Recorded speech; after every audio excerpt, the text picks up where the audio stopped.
નમસ્કાર, welcome to પ્રેપ.આયુ. WhatsApp ગ્રુપમાં આપણે અલગ અલગ પ્રશ્ન જવાબની સિરીઝ આપણે સ્ટાર્ટ કરી છે અને તમે બધા આન્સર આપો છો.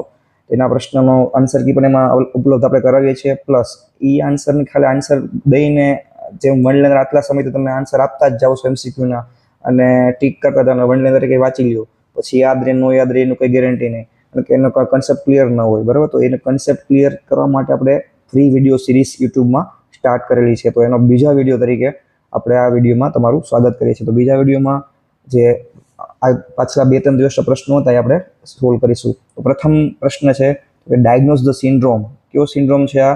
તો કે જોવા મળે આપણને કે આ એન્ડોસ્કોપીનો કંઈક એવો વ્યૂ દેખાય છે આ ફોટામાં, બરાબર. પછી નખ સ્પૂન શેપના દેખાય છે, નખ બ્રિટલ થઈ ગયા છે, પેલ છે નખ, બરાબર. અને તો કે જીભમાં સોજો છે અને કાંઈક તકલીફ છે. તો એ આપણે જોવા જઈએ તો પ્લમર વિન્સન આપણે આગલા વિડીયોમાં ભણેલો હતો કે પ્લમર વિન્સન. જો ઓપ્શનમાં જોવા જઈએ તો આયરન ડેફિશિયન્સીનો કંઈ રોલ નથી આમાં, કંઈ આયરન ડેફિશિયન્સી સિમ્ટમ જોવા મળતા.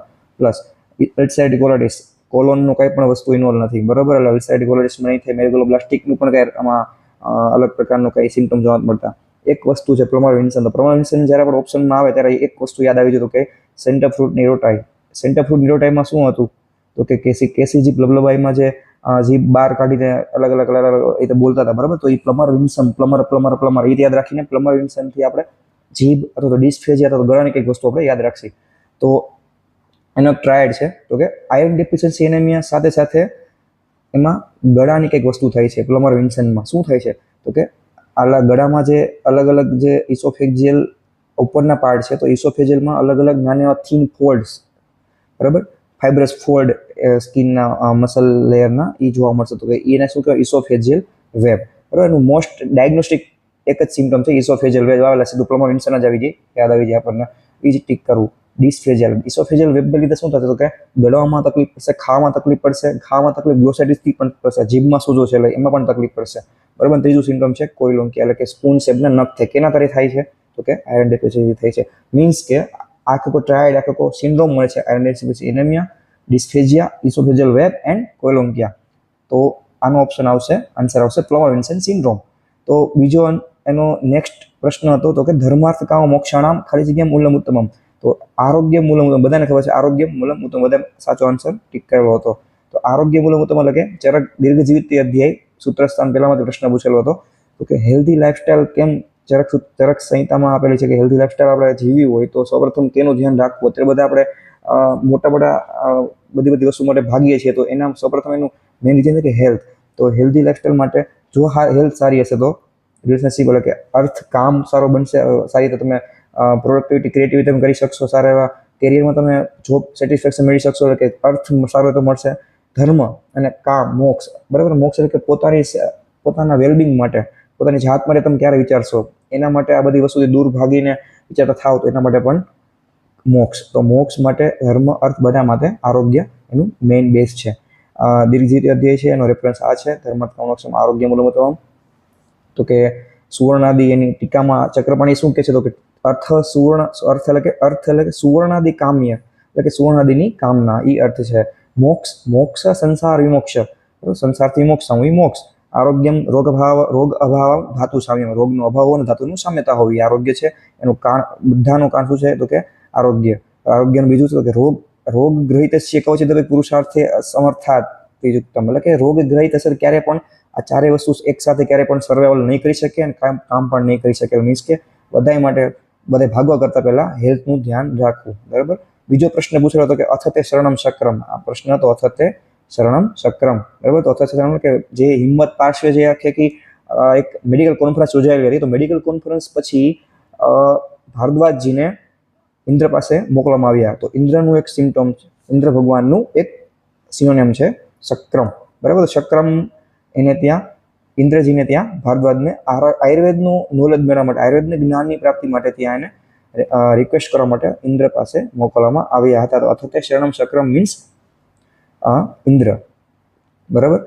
બીસીજી વેક્સિન, ત્રીજો પ્રશ્ન હતો બીસીજી વેક્સિન ફોર મીન્સ કે બીસીજી વેક્સિન ટ્યુબરક્યુલોસિસ, બધા ટ્યુબરક્યુલોસિસમાં લખેલો હતો, સાચો આન્સર છે. બટ આપણે અપડેટેડ રહેવાનું છે. અપડેટેડ મીન્સ કે અત્યારના રિસેન્ટમાં જે પણ વસ્તુ નવી બહાર પડે છે તો એની પણ આપણે શીખવા માટે જનરલી કંઈ શીખવાડવું હોય કોઈ કહેતું પણ નથી, ખાલી બીસીજી ટ્યુબરક્યુલોસિસ આવી જાય આપણા મગજમાં. પણ બીજા ઘણા બધા રિસર્ચ થયેલા છે અને અત્યારે એ લોકો આમાં ઇન્ડિકેટ કરે છે. તો કયા બીજા સિમ્ટમ છે નોન ટ્યુબરક્યુલર, જે આપણે વાત થયેલી વેક્સિન્સના વિડીયોમાં? તો નોન ટ્યુબરક્યુલર ઇન્ફેક્શન જે છે, ડિસીઝ છે, શું છે? તો કે લેપ્રસી, બરાબર, પેલું છે લેપ્રસી. બીજું સુપરફિશિયલ કાર્સિનોમા બ્લેડર, મીન્સ કે કાર્સિનોમા બ્લેડરના કાર્સિનોમાના જે સુપરફિશિયલ પાર્ટ એટલે કે મસલમાં ઇન્વેડ ના થયેલું હોય તેવા બધા કાર્સિનોમામાં, બ્લેડરના કાર્સિનોમા BCG વેક્સિનનો ઉપયોગ થાય છે. ત્રીજું છે બ્યુરિલ અલ્સર.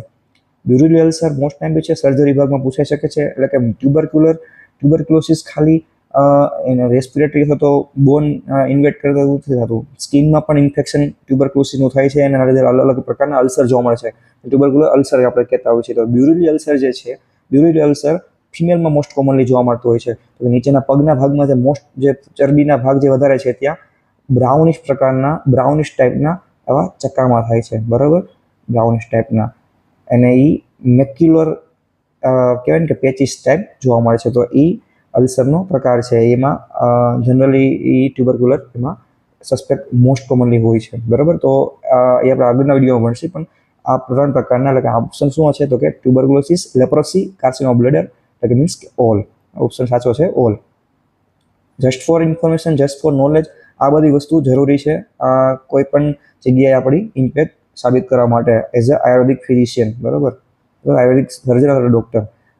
ચોથો પ્રશ્ન હતો baby starts driving tricycle by, first option હતો second year, third year, first year or 10 month. તો આપણે વેક્સિનના જે વેક્સિન પછીના જે ડેવલપમેન્ટલ માઇલસ્ટોન વિડીયો હતો પીડિયાટ્રિક્સનો, એમાં આપણે વાત કરેલી હતી કે વેક્સિન જે ટ્રાઇસિકલ છે, તો ટ્રાઇસિકલ એટલે કે એ ક્યારે સ્ટાર્ટ કરશે? તો કે 3જા વર્ષે, બરાબર. 3જા વર્ષે આપણને ખ્યાલ હતો, 3જા વર્ષે ટ્રાઇસિકલ સ્ટાર્ટ કરતો હતો. આવી રીતે બીજો પ્રશ્ન હતો કે ટ્રાઇપોડ, એટલે કે બેસવાની જે સ્ટાર્ટ કરે, બેસીને જ્યારે બાળક જ્યારે સ્ટાર્ટ કરે તો ટ્રાઇપોડ પોઝિશનમાં બેસતો હતો, 2 હાથ આગળ અને 2 પગ નટ ટેકનથી એ ટ્રાઇપોડ પોઝિશન, સિટિંગ પોઝિશનમાં બેઠતો હતો. એ ક્યારે હતો? કે 6 મંથ હતું.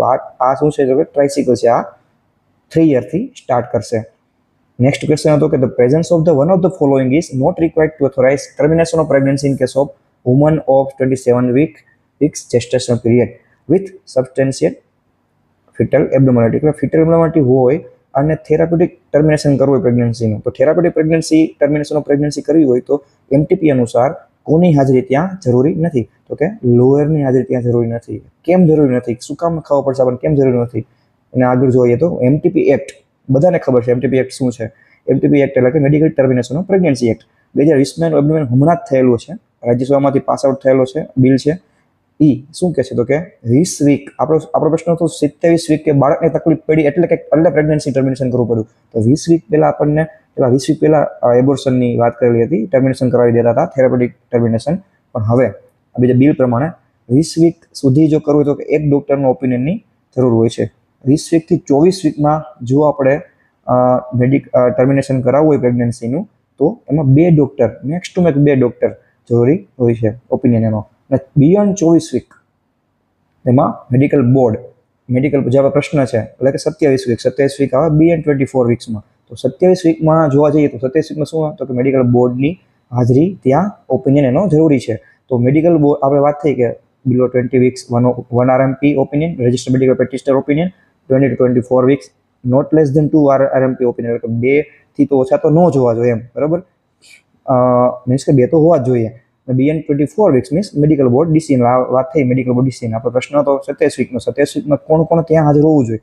અચ્છા, હજી એક વસ્તુ તો કે in case of save the life of mother, means કે ક્યારેક પણ મધરની લાઈફનું જોખમ છે તો કદાચ એ પ્લેસ ગવર્મેન્ટ હોસ્પિટલ હોય કે ના હોય, બરાબર, રજિસ્ટર હોય કે ના હોય, ત્યાં RMP દ્વારા જ એ ઓથોરિટીને ઇન્ફોર્મ કરીને 24 અવર્સમાં ઇન્ફોર્મ કરીને એ ટર્મિનેશન કરાવી શકે છે, બરાબર, ઇન કેસ ઓફ ઇમરજન્સી. તો હવે મેડિકલ બોર્ડમાં કોણ આપણો પ્રશ્ન હતો કે એમાં લોયરની હાજરી જરૂરી નહોતી. તો કે એમાં રેડિયોલોજિસ્ટની હાજરી જરૂરી છે, એટલે સોનોલોજિસ્ટ, બરાબર, કહેવાય ને કે સોનોલોજિસ્ટ સોનોગ્રાફીમાં તરત ઇન્વેસ્ટિગેટ કરીને અને અંડર ઓબ્ઝર્વેશન આપણે રાખીને ચેક કરતો, એટલે કે રેડિયોલોજિસ્ટની હાજરી જરૂર છે. બીજું પીડિયાટ્રિશિયનની હાજરી જરૂર છે અને ગાયનેકોલોજિસ્ટને. પીડિયાટ્રિશિયન એટલે હાજરી જરૂર છે કે 27 વીકમાં એ વાયબલ થઈ ગયો કહેવાય. 24 વીકમાં 24 વીક્સમાં વાયબિલિટી એમના નવું અપડેટ છે કે 24 વીક્સમાં પણ એ વાયબલ બેબી કહેવાય છે કે 27 આઉટસાઇડ ઓફ વૂમ્બ એ સર્વાઇવલ કરવાની શક્યતા એનામાં છે, બરાબર. તો પીડિયાટ્રિશિયન ત્યાં ફિટર સુપરસ્પેશિયાલિસ્ટ ડૉક્ટર ત્યાં હાજર રહેવા જોઈએ. તો આમાં ઓપ્શન આવશે લોયર આપણો ત્યાં હાજર હોવો જરૂરી નથી. એનું ફંક્શન શું છે તો કે ત્યાં આવીને વુમન જે છે એનું ફર્ધર એક્ઝામિન કરવા, રિપોર્ટ કરવા અને મેડિકલ ફોર્મ ડીમાં એને 3 દિવસની અંદર જે રિક્વેસ્ટ કરેલી હોય ડૉક્ટરે કે તમે હવે આ 27 વીક થઈ ગયા છે તો આવી રીતે પ્રેગ્નન્સી ટર્મિનેશન કરવાની વાત આવે છે તો તમે એકવાર મેડિકલ બોર્ડની રિક્વેસ્ટ કરો. રિક્વેસ્ટ થઈ ગયા પછીના 3 વીકમાં એને 3 દિવસમાં ફોર્મ ડી આપવાનું હોય મેડિકલ બોર્ડે કેને તો કે ઓપિનિયન માટે, બરાબર. અને પછી 5 ડેઝની અંદર જ એ ઓપિનિયન અલાઉ થાય તો ડિનાઇડ થાય. 5 ડેઝની અંદર એ ટર્મિનેશન થઈ જવું જોઈએ, બરાબર. તો આ એક પ્રોસેસ રાખ્યા કે ફંક્શન એનું હોય છે. અને પાવર શું છે તો કે એને અલાઉ કરે તો કરે, ડિનાય પણ કરી શકે. શું કામ તો કે 24 વીક પછીના જે સમય છે એ જનરલી બહુ બધો ક્રુશિયલ સમય છે. તો એમાં સેફટી બેયની બાળકની અને વુમનની જોઈ અને પછી એનું સબસ્ટેન્શિયલ રિસ્કને એવેલ્યુએટ કરીને પણ એને ડિનાય પણ કરી શકે છે અને અલાઉ પણ કરી શકે છે. ઠીક છે, તો મેડિકલ બોર્ડની આ એક પાવર રહેલા હોય છે. તો આ પ્રશ્ન આપણને પૂછાય ન પણ પૂછાય, પણ આયુર્વેદ ફિઝિશિયન, આયુર્વેદ સર્જન અથવા તો કોઈ પણ પ્રેક્ટિશનર આપણા આયુર્વેદના ડૉક્ટર છે ને આટલી ખબર હોવી જોઈએ ઓપિનિયન માટે, બરાબર. તો આ એક પ્રશ્ન એક એમટીપીનો રિસેન્ટ અપડેટ પ્રશ્ન આપણે પૂછ્યો તો એનો આન્સર છે. લાસ્ટ પ્રશ્ન છે the treatment of choice for squamous cell anal cancer. તો જનરલી જોવા જઈએ તો એનલ કેન્સર આપણે આગલા વિડીયો ભણશે, પણ એનલ કેન્સરની ટ્રીટમેન્ટ, ચોઇસ ઓફ ટ્રીટમેન્ટ સૌપ્રથમ સ્ક્વેમોસ સેલ એનલ કેન્સર ક્યાં થાય તો જે માર્જિન હોય છે એનલ રીઝન અને સ્કિન, બરાબર, એનલ વર્ચ, તો ત્યાં એ બેના માર્જિનના જે જંકશન છે ત્યાં સ્ક્વેમોસ સેલ એનલ કેન્સર આપણને જોવા મળતું હોય છે. તો એના સિમ્ટોમમાં એના ટ્રીટમેન્ટમાં એબ્ડોમિનોપેરેનલ રિસેક્શનનો કાંઈ પણ રોલ નથી, બરાબર. આ સર્જરીનો લેઝર ફલ્ગેરેશન, લેઝરથી ક્યારેય પણ એના સેલ કહેવાય ને એબ્લેશન એવું થતું નથી કેન્સરનું. તો જનરલી સર્જરી પહેલાં પ્રાયોર ટુ સર્જરી આપણે એને કીમો રેડિયોથેરાપી આપણે એને ઇન્ડિકેટ કરતા હોઈએ છીએ, અથવા તો રિકરન્સ બહુ જાજુ હોય તો એને સર્જરી ઇન્ડિકેટ કરતા હોઈએ છીએ. બાકી કીમો રેડિયોથેરાપીથી પહેલાં એને રિસ્પોન્સ એલોપેથીમાં આપણે જનરલી જોતા હોય છે. તો કીમો રેડિયોથેરાપીમાં 2 એજન્ટ હોય છે જનરલી, મોસ્ટ કોમનલી, તો કે એક પ્લેટિનિયમ બેસ્ડ કીમોથેરાપી અને બાકી જે આપણે જનરલી યુઝ થાય છે કે માઇટોમાઇસિન બી સી, બરાબર, માઇટોમાઇસિન સી પ્લસ 5FU. 5FU નું યાદ નામ મોસ્ટ કોમન પૂછે છે, યાદ રાખજો, ફ્લુરોયુરોસિલ, બરાબર. તો 5FU અને માઇટોમાઇસિન સી પ્લસ 5FU આ મોસ્ટ કોમન કીમો એજન્ટ છે, બરાબર. Most common chemo agent means કે અત્યારના સમયમાં અત્યારે ઇફેક્ટિવ કીમો એજન્ટ શું છે, માઇટોમાઇસિન સી એન્ડ 5FU, બરાબર, 5 ફ્લોરોયુરોસિલ. અને પ્રશ્ન છે પ્લેટિનિયમ બેસ્ડ કીમોથેરાપી. તો પ્લેટિનિયમ બેસ્ડ કીમો એજન્ટ ક્યાં છે તો કે સિસ્પ્લાસ્ટિન, નામ સાંભળેલું છે સિસ્પ્લાસ્ટિન, બરાબર. એ રીતે અલગ અલગ ઘણા બધા ટેક્ઝોપ્લાસ્ટિન, સિસ્પ્લાસ્ટિન, અલગ અલગ ઘણા બધા પ્લેટિનિયમ બેસ્ડ કીમો એજન્ટ છે. તો કીમો એજન્ટ આ બંને પણ એનલ કેન્સરમાં કામ કરશે જ, પણ કામ કરશે ઇનઇફેક્ટિવલી કામ કરશે. સૌથી સારું એવું કામ કરશે કીમો પ્લસ રેડિયો, એટલે કીમોથેરાપી પ્લસ રેડિયેશન. હા, કીમોથેરાપી એકલી પણ દઈ શકીએ, પણ રેડિયેશનથી એને વધારે સારી રીતે રિસ્પોન્સ ઇફેક્ટિવલી કરી શકશે. મીન્સ આપણો પ્રશ્ન શું તો ચોઇસ ઓફ ટ્રીટમેન્ટ, મીન્સ કે સૌપ્રથમ શું ચોઇસ કરશે તો કે કીમોથેરાપી કરશે. પ્લેટિનિયમ બેઝ કરશે, પણ અત્યારે એના જેટલે પણ આપણે વાંચીએ તો કે બુક્સમાં તો કે પ્લેટિનિયમ બેઝ કીમોથેરાપીના એટલા બધા રિઝલ્ટ સારા નથી હોતા ખાલી કીમોથેરાપીના એનલ કેન્સરમાં, બરાબર. 1st to 3rd stage of chemotherapy. હવે જોવા જઈએ તો કીમોથેરાપી આપણે કઈ રીતે આપણે દઈએ. કીમોથેરાપી જનરલી દેતા હોય તો કીમોથેરાપીના કંઈ પણ એવા કઈ જગ્યાએ દેવું, કઈ રીતે દેવું, ક્યાં સમયે દેવું, થોડોક આપણે માહિતી લઈએ. સૌપ્રથમ જોઈએ તો કીમોથેરાપી જે પણ સર્જરી કરવા હોય છે તો સર્જરી કર્યા પહેલા, બરાબર, અને સર્જરી કર્યા પછી પણ એનો કીમોથેરાપીનો આપણે યુઝ કરતા હોય છે. તો કે સર્જરી કર્યા પહેલા, સર્જરી કર્યા પછી શું કામ કે જેટલા પણ રેમનેન્ટ્સ બાકી વધ્યા, એટલે રેમનેન્ટ્સને ક્લિયર કરવા માટે સર્જરી પછી આપણે કીમોથેરાપી દેતા હોય છે વિથ રેડિયેશન અથવા તો વિધાઉટ રેડિયેશન, બરાબર. જે 5FU હતો તો જે 5FU પ્લસ માઇટોમાઇસિન સી છે, બરાબર. તો માઇટોમાઇસિન સીને મોસ્ટ કોમનલી યુઝ થાય છે, પણ એને યુઝ કરવા માટે સૌપ્રથમ જે સેન્ટ્રલ કેથેટર, બરાબર, સેન્ટ્રલ વેનસ કેથેટર, તો એ આપણે તો સેન્ટ્રલી અથવા તો પેરિફેરલી કેથેટર એને યુઝ ઇન્ફ્યુઝન માટે એને અટેચ કરવાનું હોય છે. અને 5 અવર્સ એટલે કે એ કહેવાય ને કે કીમો એજન્ટને રેડિયેશન દેતા પહેલાં 5 અવર્સમાં એને આ વસ્તુ દેવાની હોય છે. એટલે કે કીમોથેરાપી એને 5 ડેઝ અથવા તો 5 અવર્સમાં આસપાસ એને એ વસ્તુ આપણે ઇન્જેક્ટ કરતા હોઈએ છીએ, બરાબર. પ્લસ કંઈ પણ રિકરન્સ થયું, માનો કે બીજી વાર લિમ્ફ નોડમાં કેન્સર ડિટેક્ટ થયું, અથવા લિમ્ફ નોડમાંથી એને ઇન્વેડ કર્યું પાછું કેન્સર, તો પણ એને પાછું ફરીથી કિમોથેરાપી અથવા રેડિયેશન થેરાપી દઈ શકીએ છીએ આપણે, બરાબર. પ્લસ હવે અમુક જે દવાઓ છે ને, તો આપણે ઇન્ફ્યુઝન દ્વારા, આપણે ઇન્જેક્ટેબલ દ્વારા આપણે દેતા હોઈએ છીએ, પણ અમુક અત્યારે જે નવી બધી મેડિસિન છે એ પિલ ફોર્મમાં પણ આપણે કિમો એજન્ટ આવી ગયા છે, બરાબર. સિસ્પ્લાસ્ટિનની પિલ આવે છે અત્યારે, બરાબર. તો એ પણ આપણે એને અત્યારે ઘણા બધા ડૉક્ટર વિદેશમાં પણ એને દેતા હોય છે. તો આ એક બેઝિક અથવા તો આઉટ પેશન્ટ એટલે ઓપીડી બેઝ પણ આ પ્રોસિજર આપણે કરતા હોઈએ છીએ. હા, મોસ્ટ કોમન વસ્તુ છે જે પૂછે છે કદાચ, કે એની સાઈડ ઇફેક્ટ શું છે કિમોની, બરાબર. આ જે 5-FU છે અને પ્લસ માઇટોમાઇસિન સી, બરાબર. તો એની સાઈડ ઇફેક્ટ શું છે? તો આપણે બધા પેશન્ટ, ઘણા બધા આપણા આસપાસના દર્દીઓ જોતા હોય છે સગાવાલામાં, એ લોકોને એના હેર લોસ થાય છે, બરાબર. મોસ્ટ કોમન બધાને જેટલી યાદ છે એ. પછી તો કે નોઝિયા and vomiting, blood Stein vomiting થાય, નોઝિયા અને નોઝિયા તો આખો દિવસ ચાલુ હોય, બરાબર. પછી તો કે વીકનેસ, બરાબર, ઓબ્વિયસલી વસ્તુ છે. અને કેમ કે ડીએનએના સ્ટ્રક્ચરને બ્રેક કરે છે, બરાબર.